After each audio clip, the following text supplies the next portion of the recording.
මෙන්න මේ විදිහේ ලස්සන view එකක් බලාගෙන පාස නැද්ද ප්ලේන් ටිකක් බීලා වඩේ එකක් ගන්න. ඉතින් මේ වඩේ ප්‍රෙස් ගයිස් සුපිරියටම තිබ්බ මචං කියන්න දෙයක් නැහැ. මේ අංකල් ලෙවල් එක බැදලා දෙන්නේ මචං. මේවා කලින් හදන් ඇවිල්ලා මචං ආයෙ ෆ්‍රයි කරලා දෙනවා. සුපිරියටම තියෙනවා මචං වඩේක උණුවෙන් කාලා.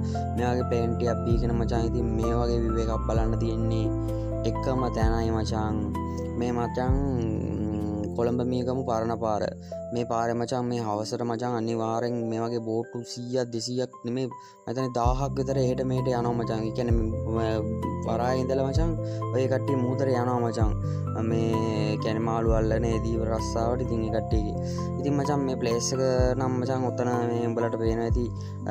අතන තියෙනවා අර මේ ඔය කන්ටේනර් පෙට්ටි ටික. ඔය පෙට්ටි ටික පහු වෙනවත් එක්කම තමයි මේ අංකල් නම් ඉන්නේ මචං.